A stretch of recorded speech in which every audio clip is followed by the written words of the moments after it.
Terima kasih buat Pastor Billy ya yang sudah memberikan kesempatan buat saya untuk boleh berbagi di ibadah pagi yang indah ini. Bapak Ibu, perkenalkan nama saya Edo Huta Barat, masih sama-sama orang Bandung Bapak Ibu. Saya datang dari Bandung Barat, kalau ini Bandung Timur, kita ujung ke ujung nih Bapak Ibu secara. Saya bersama istri saya, ada Mary, orang Karo, Sembiring, Kembaren ya. Kalau dari sini warga Sembiring, puji Tuhan ya. Baik, langsung saja karena waktu saya bukan 2 jam ya Pak ya. Hanya beberapa menit saja. Bapak Ibu, hari ini saya memberikan judul sharing firman saya adalah The Covenant. Puji Tuhan. Kalau saya boleh minta soundman sedikit lagi lebih ke depan suara saya, bolehkah? Terima kasih banyak, di wedges aja. Terima kasih banyak untuk bantuannya. The Covenant. Nah Bapak Ibu, secara melihat apa yang terjadi di tahun 2025, prediksi dari awal, dari Januari, gembala kami di gereja saya Bapak Ibu saudara mendapatkan bahwa tahun 2025 ini adalah bukan tahun yang baik Bapak Ibu saudara. Tahun di mana bencana alam, peperangan, ketidakpastian, bahkan krisis ekonomi akan semakin hebat terjadi. Dan ternyata itu terbukti Bapak Ibu saudara. Di mana-mana kita menyaksikan hari-hari ini begitu banyak kesulitan terjadi. Begitu banyak hal-hal yang tidak baik terjadi. Kita menyaksikan bencana alam. Beberapa waktu yang lalu kembali Filipina diguncang Bapak Ibu Saudara gempa bumi 7,2 skala Richter Bapak Ibu Saudara. Begitu banyak hal yang tidak pernah kita inginkan terjadi hari-hari ini. Terlebih krisis ekonomi, ketidakpastian semakin hebat terjadi, peperangan Bapak Ibu Saudara. Satu panggilan yang terus Tuhan tetapkan dalam kehidupan gerejanya di tengah-tengah masa-masa yang sulit ini. Apakah kita tetap tampil menjadi saksi? Apakah kita tetap tampil menjadi garam dan menjadi terang bagi orang-orang di sekitar kita? Karena banyak orang di luar sana gitu mengalami masa-masa yang sulit. Fungsi dan panggilan menjadi saksi, menjadi garam, itu menjadi hilang Bapak Ibu saudara. Mereka tertekan dengan ketakutan, mereka dikendalikan kekhawatiran, mereka lupa berharap sama Tuhan, mereka tidak lagi percaya kepada Tuhan, tidak lagi membangun iman sebagai orang yang memiliki sumber penolong satu-satunya, namanya Yesus Kristus Tuhan. Mereka berubah setia terhadap panggilan untuk menjadi saksi, menjadi garam, menjadi terang. Keadaan mempengaruhi mereka. Tapi saya percaya di tempat ini kita adalah orang-orang yang tetap tampil menjadi saksi, menjadi garam, menjadi terang. Tanpa dipengaruhi keadaan, tanpa dipengaruhi situasi, katakan amin. Nah Bapak Ibu saudara, mari kita belajar bersama-sama. Hati seperti apakah yang kita harus tabur hari-hari ini. Keputusan seperti apakah yang kita harus tabur hari-hari ini. Respon seperti apakah yang harus kita miliki hari-hari ini. Agar kita tetap dipakai menjadi saksi. Agar kita tetap dipakai menjadi garam, menjadi terang bagi banyak orang di luar sana. Katakan amin Bapak Ibu saudara. Dan ternyata karakter kita itu berbicara lebih kuat ketimbang ucapan kita. Kalau kita belajar Kisah Para Rasul pasal yang pertama ayat ke-8 berkata, kalau Roh Kudus turun atas kita, maka semua gerejanya akan dipakai menjadi saksi. Katakan bersama saya, menjadi saksi.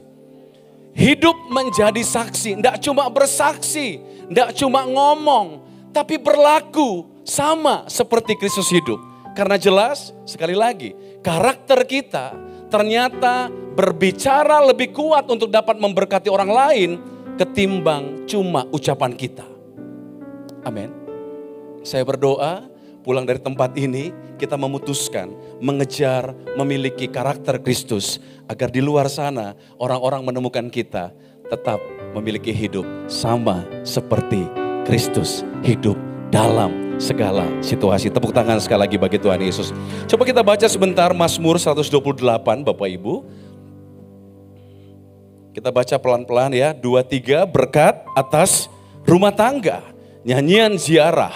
Berbahagialah setiap orang yang takut akan Tuhan, yang hidup menurut jalan yang ditunjukkannya. Garis bawahi kata takut akan Tuhan Bapak Ibu saudara. Nanti kita akan kembali ke sana. Apabila engkau memakan hasil jeripaya tanganmu, berbahagialah engkau dan baiklah keadaanmu. Istrimu akan menjadi seperti pohon anggur yang subur di dalam rumahmu, anak-anakmu seperti tunas pohon zaitun sekeliling mejamu. Sesungguhnya demikianlah akan diberkati orang laki-laki yang takut akan Tuhan. Ada 2 kali firman ini mengajar kita, mengingatkan kita untuk mengejar hidup takut akan Tuhan. Katakan amin. Coba ayat yang kelima. Kiranya Tuhan memberkati engkau dari Sion, supaya engkau melihat kebahagiaan Yerusalem seumur hidupmu. dan melihat anak-anak dari anak-anakmu. Damai sejahtera atas Israel. Bapak Ibu, saudara, Mazmur 178 ternyata adalah merupakan salah satu dari 15 Song of Ascents. Nyanyian pendakian yang harus dinyanyikan oleh bangsa Yahudi setiap kali mereka hendak ziarah ke Bukit Sion, Bapak Ibu saudara. Sebelum mereka merayakan hari raya besar mereka harus menyanyikan nyanyian ziarah, Song of Ascents. Salah satunya Mazmur 128. Mereka harus bernyanyi dalam konteks sambil mendaki, tapi tetap memutuskan harus bernyanyi, Bapak Ibu saudara. Saya pengajar vokal, Bapak Ibu saudara. Saya juga pelatih worship leader. Saya melihat gak mudah, Bapak Ibu saudara, kalau nyanyi sambil mendaki. Sulit, Bapak Ibu. Membutuhkan ketahanan, membutuhkan kekuatan, membutuhkan nafas ekstra yang lebih panjang agar kita tetap memiliki kestabilan dalam bernyanyi. Enggak pitchy, enggak fales, Bapak Ibu saudara, tapi tetap memiliki konsistensi yang tetap bernyanyi dengan baik sekalipun kondisi kita sedang mendaki. Amin. Saya tidak tahu pendakian apa yang Bapak Ibu alami hari-hari ini. Mungkin kita sudah mengalami nafas satu-satu tentang berharap sama Tuhan. Mungkin keluarga-keluarga untuk menemukan solusi membiayai uang kuliah anak, udah enggak tahu lagi gimana caranya. Nafas sudah tinggal satu-satu, beriman aja susah, berharap aja aduh Tuhan gak mungkin. Tapi Tuhan mengajar kita untuk tetap bernyanyi, tetap memiliki kestabilan, menyembah Tuhan dalam segala situasi. Walaupun kita belum menemukan jawaban. Katakan amin Bapak Ibu saudara. Karena di sanalah Tuhan akan menjanjikan satu kebahagiaan yang akan dicurahkan bagi orang-orang yang berani memilih, tetap memutuskan, memiliki konsistensi, kestabilan, hidup berharap sama Tuhan, percaya sama Tuhan, punya iman kepada Tuhan. Sekalipun kita mengalami kehidupan yang mendaki. Tapi saya percaya kehidupan gereja Tuhan yang seperti ini akan tampil berbeda, cemerlang, disaksikan oleh orang-orang di luar sana bahwa kita sekalipun dalam masa-masa pendakian, orang-orang melihat kita diberkati.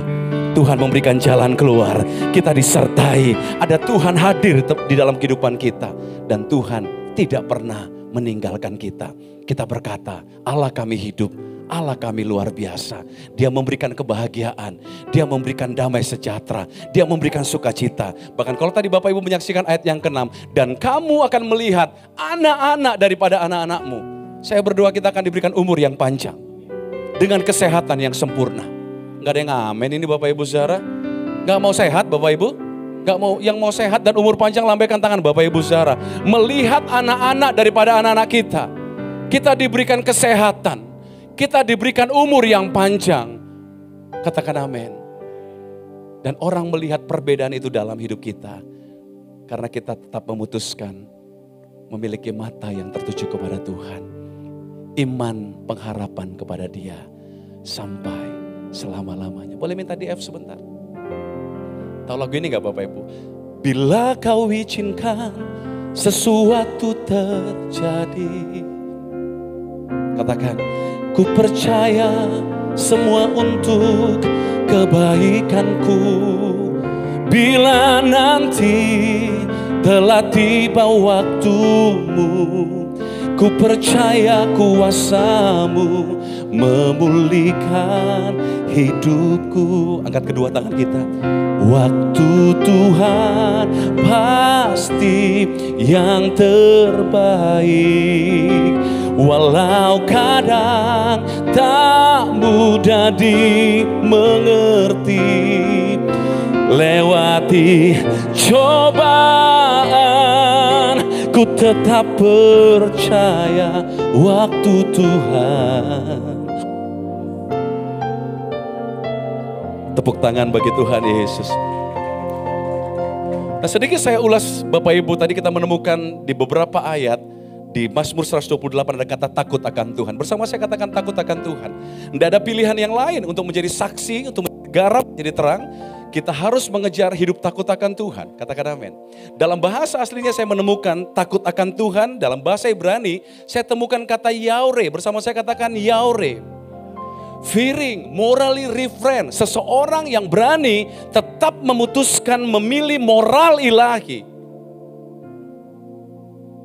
Memutuskan memilih karakter ilahi. Sekalipun keadaan sekeliling kita tidak memungkinkan, orang-orang di sekeliling kita tidak ada yang support untuk kita memilih karakter ilahi. Tetapi orang-orang yang takut akan Tuhan berani memutuskan tampil berbeda. Tetap memiliki fearing, morally refrain. Seseorang yang memutuskan memilih moral ilahi, karakter yang tetap menghormati Allah.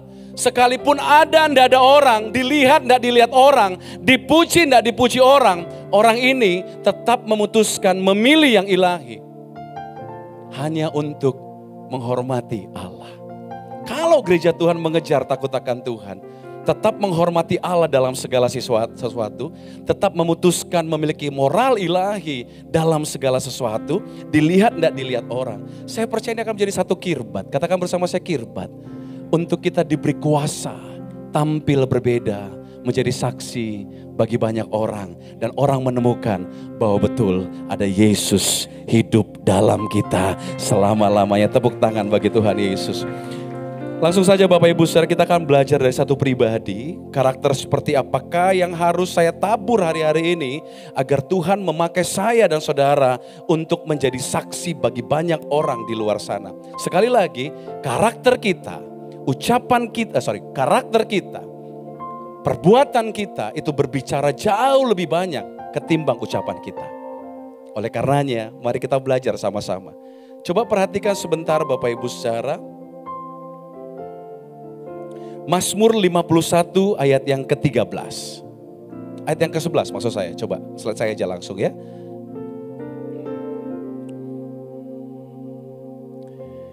Kita akan belajar bersama-sama Bapak Ibu Saudara dari kehidupan seorang Daud.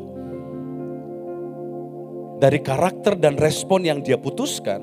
Yang membuat Tuhan tidak pernah melepaskan perkenanannya dalam kehidupan orang ini. Bukan hanya Tuhan menaruh perjanjiannya kepada orang ini. Tapi Tuhan juga menggenapi janjinya kepada orang ini. Dan orang ini, pribadi ini dikenal menjadi orang yang sangat berbeda. Karena Tuhan ada di sana. Tuhan menaruh perkenanannya dalam kehidupan Daud. Dia orang yang berdosa, punya banyak kesalahan. Tapi kenapa Tuhan sangat berkenan kepada pribadi ini? Menjadi pribadi yang menjadi berkat bagi kerajaan di sekelilingnya. Bahkan sampai sekarang namanya dikenal. Karena Yesus lahir dari keturunannya. Katakan amin Bapak Ibu Saudara. Saya berdoa biar orang-orang menemukan Yesus juga lahir dari kehidupan kita. Bukan hanya waktu hidup kita dikenal menjadi orang-orang yang memiliki Kristus dalam kehidupan kita. Namun setelah kita dipanggil pulang pun, orang tetap mengenal bahwa ada satu pribadi di masa hidupnya memiliki karakter seperti Kristus. Mengalirkan dampak yang benar kepada orang-orang di sekelilingnya. Dan orang-orang tidak bisa melupakan kita. Karena warisan itu terus ada dulu, sekarang, sampai selama-lamanya. Nah coba perhatikan karakter seperti apa yang kita harus kejar. Mazmur 51 ayat 11. Kita baca bersama-sama Bapak Ibu Saudara. 2, 3. Janganlah membuang aku dari hadapanmu dan janganlah mengambil rohmu yang kudus daripadaku. Satu kalimat yang dikeluarkan atau dilepaskan oleh Daud pada saat dia mengalami momen yang sangat sulit. Tuhan mengutus nabi yang tua, Nabi Nathan, untuk membukakan kesalahan dari seorang, perhatikan, raja yang sangat termasyur, raja yang paling dikenal di zaman itu, yang memiliki wibawa, kekayaan, kehormatan, kedudukan, yang disegani oleh semua orang. Kaya raya, jabatan luar biasa, popularitas jelas keren banget, memiliki wibawa yang disegani oleh seluruh orang, terlebih kerajaan yang ada di sekeliling daripada kerajaan Daud. Lalu datanglah seorang nabi yang sederhana, menegur dan membukakan kesalahan daripada Raja Daud. Daud ternyata berzina dengan wanita yang bukan istrinya. Bahkan merancangkan rancangan pembunuhan dan berhasil membunuh suami daripada Batseba, yaitu Uria. Dosa perzinahan dan dosa pembunuhan. Bapak Ibu Saudara, satu perbuatan yang tidak dapat diampuni sebenarnya. Lalu Tuhan mengirimkan seorang Nabi Nathan untuk menegur dan membukakan kesalahan seorang Daud. Kira-kira Pak Billy, Bapak Ibu, Daud bisa nggak perintahkan pasukannya untuk membunuh Nabi Nathan? Bisa nggak? Bisa Bapak Ibu saudara. Tapi untuk menjadi saksi, untuk menjadi berkat, itu tidak bergantung tentang kekayaan saudara saja. Bukan bergantung kepada popularitas saudara, jabatan, wibawa, enggak. Semua bergantung kepada keputusan kita. Amin. Semua bergantung dari respon kita. Siapapun kita, entah kita bukan orang yang kaya raya, entah kita bukan orang yang punya wibawa yang hebat, bukan orang yang populer, dengar ini. Setiap kita dapat menjadi berkat bagi banyak orang. Setiap kita Tuhan bisa pakai untuk menjadi saksi bagi banyak orang. Bergantung kepada keputusan saudara dan saya. Apapun latar belakang saudara, dari manapun saudara dilahirkan. Perhatikan ini, Tuhan sanggup pakai siapapun. Asal kita memiliki respon dan keputusan yang benar, selaras dengan apa yang Allah kehendaki. Maka saat itu, di dalam hidup saudara dan saya, ada kuasa yang akan memampukan kita untuk dipakai menjadi berkat bagi banyak orang. Pada waktu Daud ditegur di depan banyak orang, pada waktu Daud dipermalukan di depan banyak orang, lalu kalimat pertobatan ini muncul. Baca sama-sama.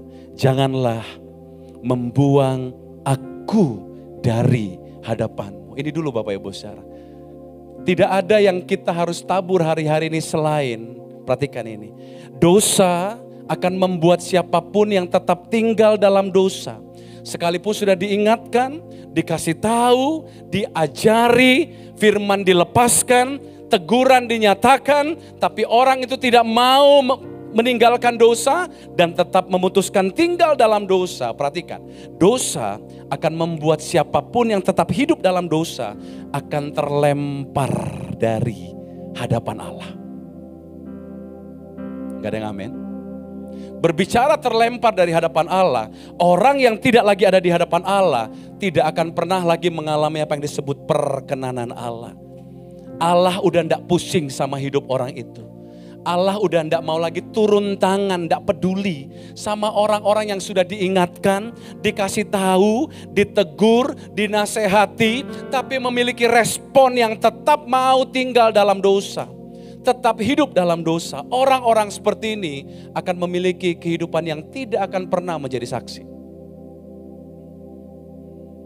Tapi waktu Daud ditegur, dia berkata, janganlah membuang aku dari hadapanmu. Daud lebih memilih bertobat ketimbang tinggal dalam dosa. Yang mau dipakai menjadi saksi, lambaikan tangan. Tabur pertobatan. Pilih pertobatan. Kalau kita sadar apa yang kita pikirkan, perkatakan dan kita lakukan menyimpang dari keilahian, menyimpang dari kebenaran, cepat-cepat bertobat. Katakan amin Bapak Ibu saudara. Waktu saya pelajari kata bertobat Bapak Ibu saudara dalam beberapa bahasa, saya menemukan dalam bahasa Ibrani, dalam bahasa Yunani. Bapak Ibu mari kita belajar sebentar. Dalam bahasa Yunani disebut metamelomai, metanoia. Ternyata orang yang bertobat tidak cuma nyesal. Banyak orang di luar sana bilang aku bertobat, cuma nyesal doang. Tapi seminggu kemudian dia lakukan lagi. Ini bukan ciri orang yang akan dipakai menjadi saksi. Orang yang bertobat adalah mereka nyesal, lalu dikatakan mereka metanoia. Mengubah pikiran mereka. Yang tadinya arahnya kepada keinginan daging dan keinginan dunia. Orang ini berani memutuskan mengubah pikirannya untuk selaras dengan pikiran Kristus. Amin. Gak gampang Bapak Ibu berpikir sama seperti Kristus berpikir. Karena keinginan kita harus dimatikan, kehendak kita harus dimatikan. Segala bentuk apapun unsur-unsur yang membuat kita bisa kembali kepada hal-hal daging itu harus dimatikan. Semua jembatan yang bisa membuat kita kembali ke arah daging itu harus dibakar jembatannya. Untuk memakai pikiran Kristus dalam kehidupan kita. Dan ternyata orang yang berpikir sama seperti Kristus berpikir, lama kelamaan akan punya kebiasaan yang sama seperti apa yang dia pikirkan. Saya berdoa waktu kita berpikir sama seperti Kristus, maka kita akan menciptakan sebuah kebiasaan yang sama seperti Kristus. Berani berkata tidak untuk dosa. Berani say the big no untuk semua tawaran, celah yang membuat kita keluar dari kebenaran. Berani berkata no. Dan ternyata kebiasaan yang sama dengan Kristus akan melahirkan karakter seperti Kristus. Kalau di luar sana orang-orang melihat kita, karakternya belum sama seperti Kristus. Ucapan kita belum sama seperti apa yang kebenaran katakan. Orang-orang bisa melihat bahwa kebiasaan kita, karakter kita jauh dari kebenaran. Sorry to say, saya harus bilang, kita belum bertobat. Amin. Karena jelas pertobatan harus melahirkan karakter Kristus. Dalam ruang lingkup yang kecil, keluarga, komunitas, dalam pelayanan, tidak cuma di mimbar bilang Allah kudus. Tapi yang lebih utama di luar mimbar, orang harus menyaksikan bahwa hidup saudara sama dengan apa yang saudara ucapkan di atas mimbar. Katakan amin. Karena jelas karakter itu berbicara jauh lebih kuat. Untuk membuat orang bisa melihat, betul nggak kita adalah pengikut Kristus. Kalau cuma ngomong doang, banyak orang yang bisa ngomong. Tapi masalahnya Alkitab mengajar kita, kalau Roh Kudus turun ke atas kamu, maka kamu akan menjadi saksiku. Menjadi saksi. Tampil sama seperti Kristus dengan karakter kita. Waktu kita berdiri, duduk, berjalan, tidur, berbaring, orang-orang menemukan kita hidup sama seperti Kristus. Amin. Tabur pertobatan hari-hari ini Bapak Ibu. Gak ada pilihan yang lain. Kalau kita rindu dipakai menjadi saksi, yang kita harus pilih adalah bertobat setiap hari. Yang mau lambaikan tangan. Amin. Coba minta di F lagi. Ya.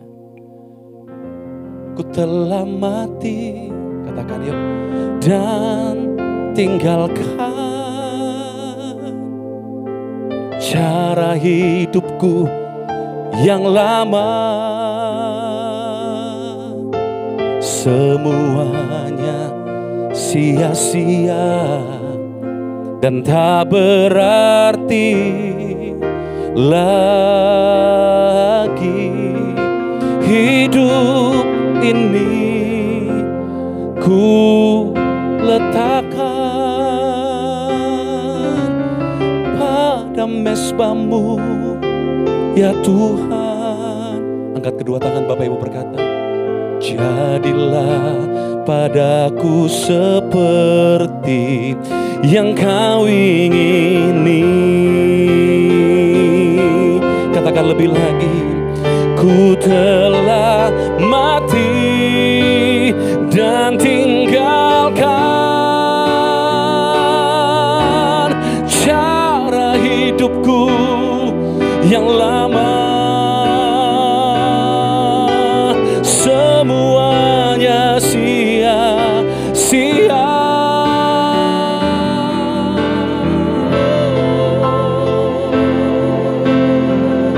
Katakan hidup ini ku letakkan.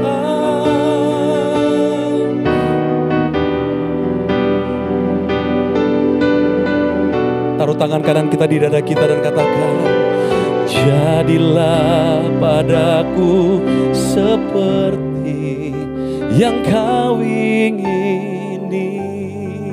Kita berikan tepuk tangan bagi Tuhan Yesus. Berkali-kali dalam pengajaran, terutama kalau Tuhan kasih kesempatan saya mengajar di depan para pelayan mimbar Bapak Ibu Saudara, saya selalu menekankan hashtag pribadi saya. Kalau mau keren di mimbar, harus keren dulu kehidupannya di luar mimbar dengan Tuhan. Amin. Karena kehidupan itulah yang akan membuat kita menjadi pribadi yang betul-betul memberikan kebenaran itu kepada Tuhan. Dan membuat orang yang kita layani menjadi setuju dengan apa yang kita katakan. Karena di luar mimbar ini orang menemukan kita betul-betul hidup sama seperti Kristus hidup.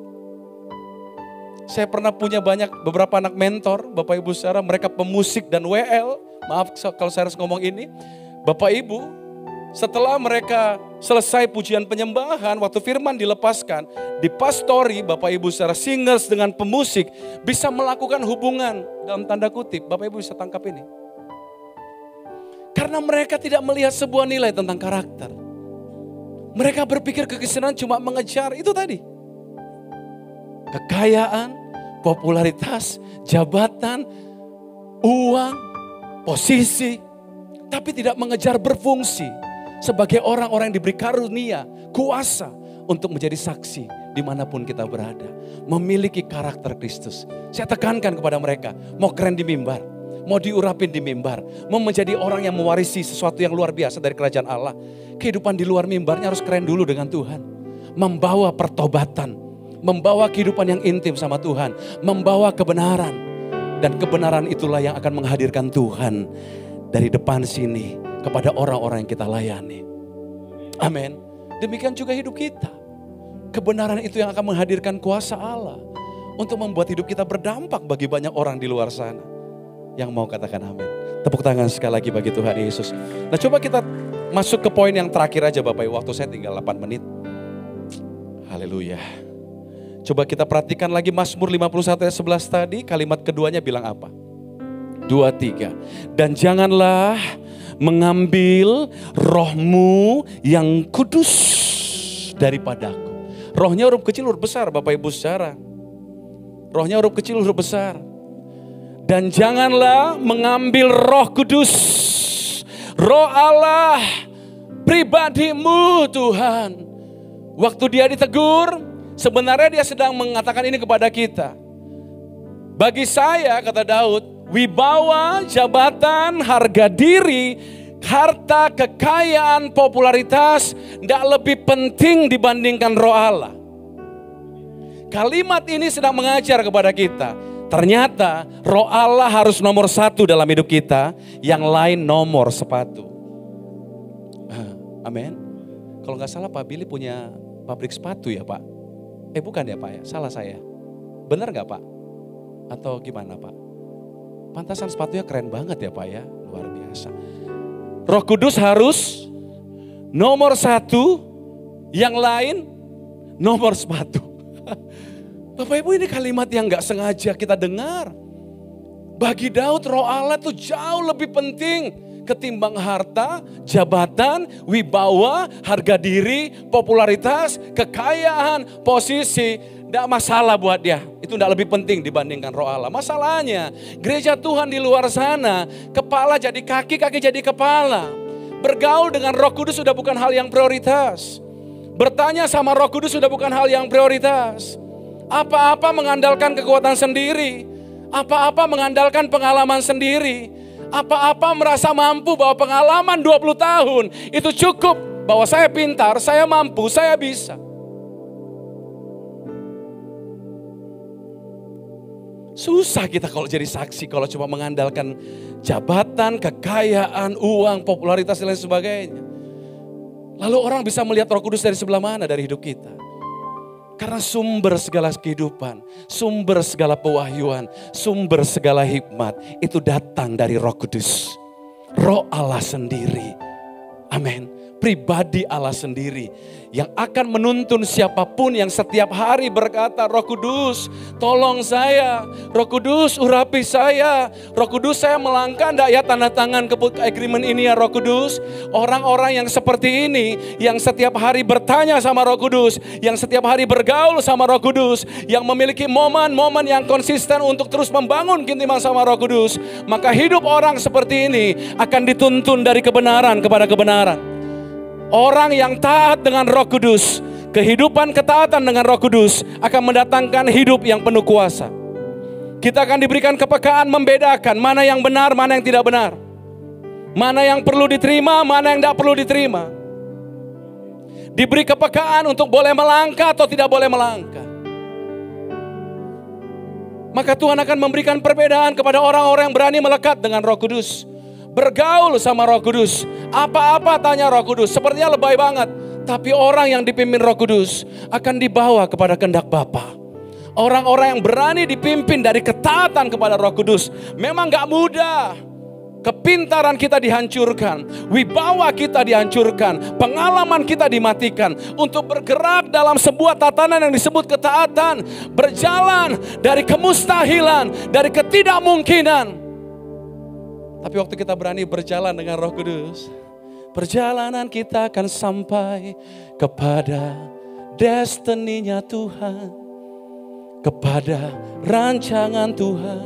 Dan waktu kita tiba kepada itu, yang dimuliakan bukan saudara, yang dimuliakan bukan kekayaanmu, yang dimuliakan bukan uang saudara, yang dimuliakan itu Raja di atas segala raja, Tuhan di atas segala Tuhan. Orang berjumpa dengan Tuhan lewat mimbar dalam kehidupan saudara di dunia sana, di usaha saudara, di sekolah-sekolah, di kampus-kampus.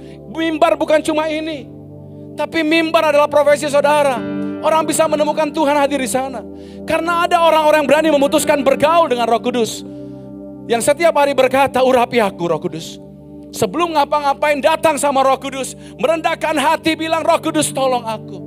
Mampukan aku. Aku tidak bisa tanpa Roh Kudus.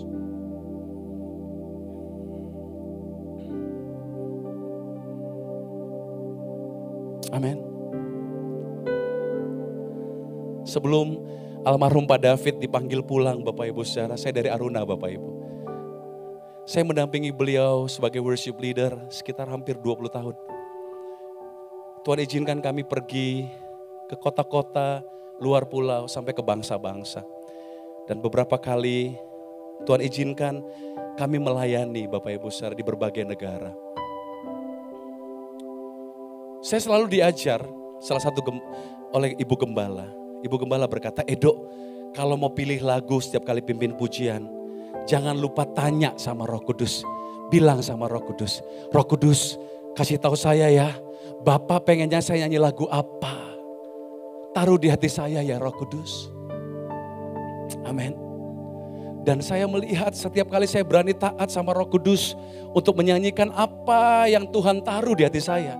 Selalu saja ada perkenanan Tuhan. Selalu ada aja kemurahan Tuhan yang turun melanda umat Tuhan. Itu luar biasa. Bapak Ibu, satu kali saya melayani di salah satu cabang kami agak terpencil Bapak Ibu. Ini tahunnya mungkin tahun-tahun 2000. Saya belum menikah kali sama istri saya Bapak Ibu. Masih kemerah-merahan, badannya masih badan fitness Bapak Ibu. Sekarang perut udah mulai menggelembung Bapak Ibu ya. Sekitar berapa tahun yang lalu Bapak Ibu, saya ada pelayanan di daerah agak pelosok Bapak Ibu. Perbatasan Jawa Barat, Jawa Tengah. Gerejanya unik Pak Billy. Sebelahnya itu rel kereta api Pak. Jadi kalau kita lagi mimpin pujian, Shalom Bapak Ibu saudara, kereta api lewat ulang lagi Pak. Karena jemaat gak dengar shalom kita Pak. Sampai kereta nanti pergi baru kita ulang, Bapak Ibu kita ulang lagi. Shalom. Saya ingat banget, saya punya 2 lagu lambat, 2 lagu cepat. Lagu pertamanya boleh minta dikit, namanya siapa ya? Hah? Moses ya? Oh, ini kamu yang membawa keluar bangsa Mesir ya, bangsa Israel keluar dari Mesir ya. Kok masih ada ya sampai sekarang ya Moses ya? Oke. Perhatikan ini, saya lagu ini, Yesus kami puja. Lalu lagu keduanya, nyanyi dan bersoraklah bagi Dia. Saya punya 2 lagu ini Bapak Ibu saudara. Apa yang terjadi? Saya masih ingat sekali, setelah saya nyanyi lagu Yesus kami puja tadi, setelah penyembahan Bapak Ibu, tiba-tiba Roh Kudus berkata kepada saya, Edo, ganti lagumu yang kedua dengan lagu Haleluya 12 kali. Pak Billy bagi Edo Huta Barat Pak, lagu Haleluya 12 kali itu lagu insidentil Pak. Lagu insidentil Pak. Saya pernah ngalamin pimpin di Pekanbaru Pak, di hadapan 1000 orang, lagi nyanyi soraklah haleluya, soraklah. Tiba-tiba lampu mati Bapak Ibu saudara. Listrik mati, tidak ada instrumen yang bunyi, ini juga tidak ada screen ini Bapak Ibu saudara. And the best solution, solusi terbaik bagi saya adalah saya harus turun dari panggung di tengah-tengah jemaat, saya langsung nyanyi lagu Haleluya. Gak butuh lirik Bapak Ibu, jemaat udah hafal lagu itu. Terlebih 1000 orang, 95% orang Batak Bapak Ibu. Tiba-tiba ada sopran, alto, tenor muncul. Jemaat nyanyi luar biasa, ibadat tetap berjalan, dan hadirat Tuhan tetap nyata sampai lampu nyala kembali. Amin. Jadi ini merupakan lagu insidentil. Saya pernah pimpin di Korea juga Pak, bersama dengan gembala kami. Saya punya bahasa Korea, lagu-lagu itu kan terbatas Pak, Bapak Ibu. Gak bisa banyak-banyak. Satu kali Bapak Ibu, boleh minta diisi? Saya udah selesai nyanyi lagu ini Bapak Ibu. Naye pinanco Yesu sarangeo. Asik. Naye pinanco Yesu sarangeo. Naye kanagi lego sembarem molocho wado. Naye pinanco Yesus, sama-sama dong. Sarangeo, pinter ya, ternyata orang Korea semua. Aba aboji narel sarang hasini noyen moden kocuke. Saya itu udah kasih clue kepada David nih. Maksudnya silakan naik gitu ya, mau firman gitu. Tiba-tiba Pak David, lanjutkan anakku. Saya udah gak punya bank lagu lagi Bapak Ibu. Udah gak ada habis. Mau bahasa Inggris gak mungkin. Ini orang-orang tua semua. Pujian penyembahnya cuma nunduk-nunduk doang. Bapak Ibu saudara mau nyanyi gimana pakai bahasa Inggris. And suddenly saya langsung kasih clue ke Moses pada waktu itu bukan kamu Deng. DG. Langsung Bapak Ibu. Haleluya. Selamat deh gua. Ibadah tetap berlangsung dan jemaat nyanyi Bapak Ibu. Jadi saya lihat ini lagu insidentil Bapak Ibu saudara. Satu kali Pak di Kaohsiung, Taiwan Pak. Kita lagi di sini aja gak apa-apa. Wo yao yong yon yuan yuan ai chu Yesu. Wo yao yong yon yuan yuan ai chu Yesu. Hafal gak? Seran seng ming chong quang phong apawi chelen putuan lai. Wo ren ran yong yon yuan yuan ai chu Yesu.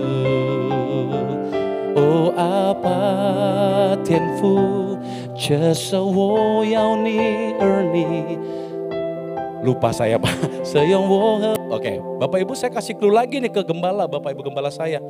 Beliau tetap suruh saya untuk lanjutkan lagi. Langsung kode lagi begini. Haleluya. Haleluya. Jadi saya pikir lagu ini lagu insidentil nih. Tapi percaya gak Bapak Ibu ketaatan kepada Roh Kudus akan mendatangkan kuasa. Waktu kita taat tunduk sama Roh Kudus.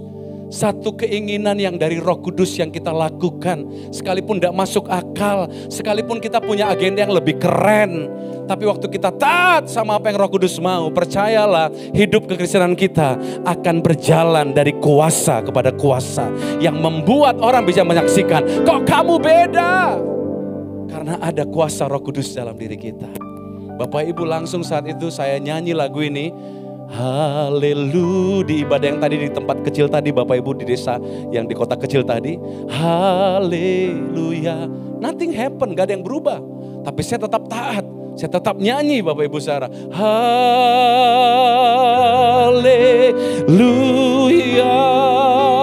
Jemaat seperti biasa tetap nyembah, tidak ada perubahan. Tapi saya tetap taat, saya percaya ada sesuatu yang sedang Tuhan kerjakan.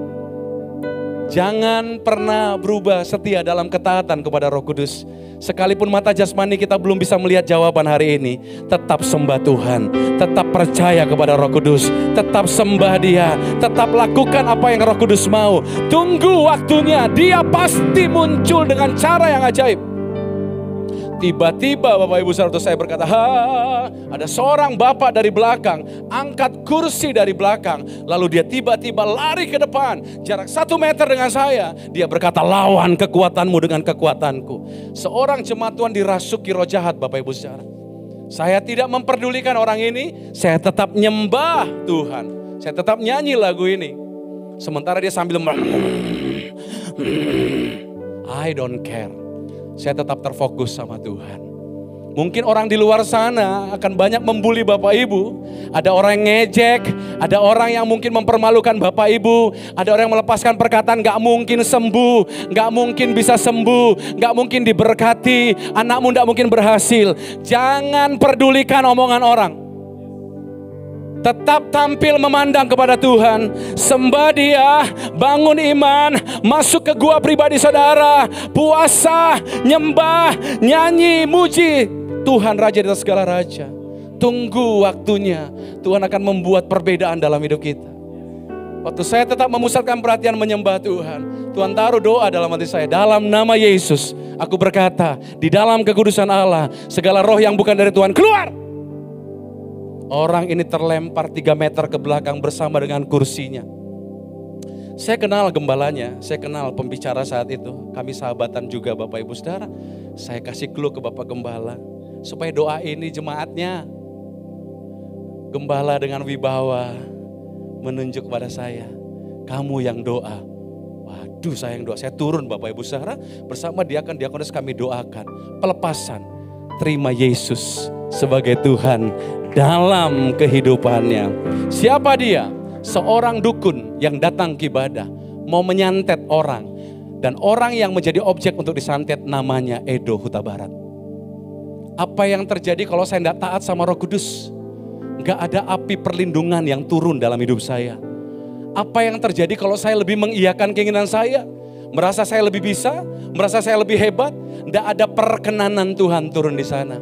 Tapi di waktu saya menerima apa yang Roh Kudus katakan, dan saya berani memberi ketaatan untuk melakukan apa yang Roh Kudus katakan, saat itu juga perlindungan Tuhan turun, perkenanan Tuhan turun, penjagaan Tuhan turun.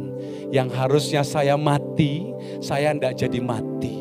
Tapi kuasa dari ketaatan itu memampukan saya untuk bukan hanya terima perlindungan, tapi mengalirkan kehidupan itu kepada orang yang tidak mengenal Kristus.